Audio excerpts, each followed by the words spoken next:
Asante. Kabla ya taarifa hizi za ndani, na kuomba ikiwa unatazama Tanzania Eye TV kwa mara ya kwanza na hauja subscribe, naomba uchukue sekunde moja tu uponyeze patoni ya subscribe na uwashe kengele ili kuendelea kupata taarifa za ndani za siri kubwa kutoka mtandao wetu wa Tanzania Eye TV. Na cha kuzingatia, cha muhimu zaidi, usisahau kuponyeza alama ya like.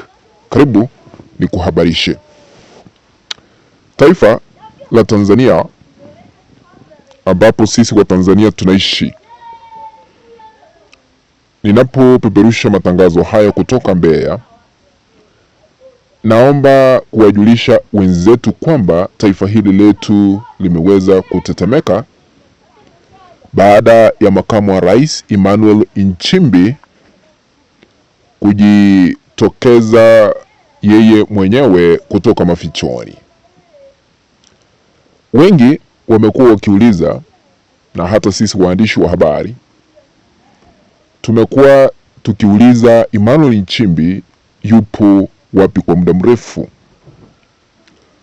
Alimaliza zaidi ya wiki mbili haonekani katika mikutano ya hadhara, haonekani katika uzinduzi wa miradi ya serikali, haonekani katika vyombo vya habari. Wengi wakaanza kujiuliza maswali hapa na pale. Huyu Emmanuel Nchimbi ambaye ni msaidizi wa Samia Suluhu Hassan hasa katika uongozi na hata uongozi wa chama cha CCM, chama tawala, yupo wapi? Lakini yeye mwenyewe ameweza kujitokeza, na aliweza kujitokeza wakati wa siku ya kuadhimisha siku ya sheria katika taifa letu la Tanzania, shughuli ambayo ilikuwa inasimamiwa na rais wa chama cha wanasheria TLS hapa Tanzania, Boniface Mwambukusi. Alikuwa mgeni wa heshima. Baada ya yeye kutoka mafichoni, kwa sababu hamna yeyote ambaye alikuwa anaelewa ni wapi yupo, alikuja kivumbi, huku akisema maneno ambayo wanaharakati wa Tanzania waliopoteza wenzao na hata viongozi baadhi yao hawakufurahishwa, na hata mrengo wa upinzani. Ni kipi hiki ambacho aliweza kukisema baada ya kurejea yeye mwenyewe ama kujitokeza kivumbi? Alisema katika Tanzania mzima, awe ni kiongozi amechaguliwa, awe ni kiongozi wa taasisi yoyote ile, awe ni yeyote ambaye anafanya kazi kwa kampuni, awe ni Mtanzania mwananchi wa kawaida kama mimi, awe mtangazaji kama mimi, awe mwanaharakati, hakuna yeyote anafaa kuzungumzia yaliyojiri 25 Oktoba mwaka jana. Wengi tumejiuliza maswali, mbona anakuja kwa kivumbi huku akisema tusahau watoto wetu waliopigwa risasi, tusahau wizi wa kura, tusahau ukandamizaji wa viongozi kutekwa nyara, tusahau kupigwa kichapo cha umbwa kila wakati unapoikosoa serikali. Mbona yeye aliamua kutangaza hivyo? Alikuja tu kivumbi akasema hamuna yeyote ambaye anafaa kuzungumzia maafa na maandamano yaliyoshuhudiwa nchini Tanzania wakati wa uchaguzi uliopita. Haya matamshi yaliweza kukera viongozi, wanaharakati wa Tanzania, sio wote, kwa sababu kuna wale ambao wanaunga serikali mkono, na familia zile ambazo ziliweza kupoteza wenzao wanaendelea kutirikwa na machozi. Wengine kufikia sasa hawajapata miili ya wenzao baada ya kupigwa risasi ama kuangamia kufuatia maandamano.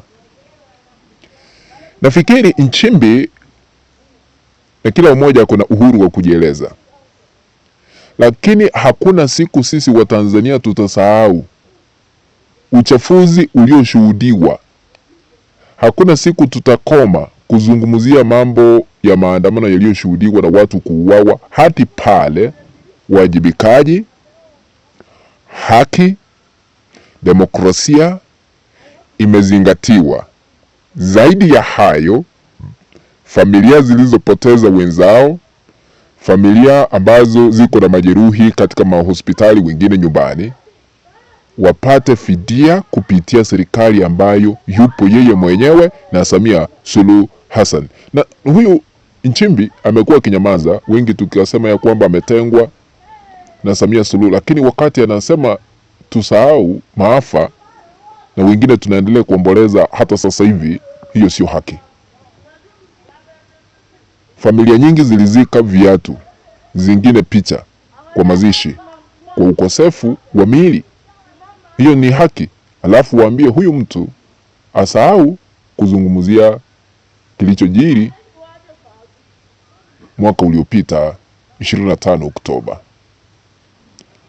Kuna baadhi ya Watanzania wenzetu wamekuwa wakifika mbele ya tume ya Jaji Chande ambayo iliteuliwa na Samia Suluhu Hassan, na tunajua hamuna haki ambayo itatendeka kwa sababu hiyo tume sio ya kufanya inquiry, ni tume ya Rais Samia Suluhu Hassan kwa kuwachagua wenzake na kuwakabidhi maswali ya kuuliza wakati wanakusanya ushahidi hapa na pale. Tumeshuhudia hakutakuwa na haki, na tumeshuhudia baadhi ya Watanzania wanapotoa ushahidi wakilia machozi, lakini hakuna haki ambayo itatendeka. Kwa nini? Hivi majuzi walipoanza kukusanya ushahidi, vyombo vya habari tulikuwa tunaruhusiwa kufuatilia yale ambayo ushahidi ambao ulikuwa unatolewa mbele ya tume ile, lakini baadaye Jaji Chande na wenzake katika tume ile wakatuzuia sisi waandishi wa habari tusije tukaangazie ama kuonyesha, wanatufungia milango, hatuingii pale ushahidi unatolewa, kumaanisha hamna haki. Kumaanisha hayo yote yamefika mwisho. Wala ambao wanadhani kutakuwa na haki, sahau. Tusubiri tu tuone Tundu Lissu kesi yake itaisha kivipi, kwa sababu iko tayari, itaanza juma lijalo. Tuone ikiwa dai hatapata haki ama hatapata haki kama wengine wamenyimwa haki hapa Tanzania. Naomba kutamatishia hapo. Hii ni Tanzania yetu, lakini tuishi kwa amani. Lakini haki na uwajibikaji na demokrasia ni mambo ambayo yanastahili kuzingatiwa ili kuleta uwazi kwa Watanzania sisi wote. Ikiwa unatazama lakini bado hauja subscribe, na kuomba uchukue sekunde moja ya mwisho usubscribe kwa kubonyeza patoni ipo hapo chini, na uwashe kengele kiko hapo kando kupata taarifa kutoka mtandao wa Tanzania ITV, na usisahau kubonyeza alama ya like. Asante.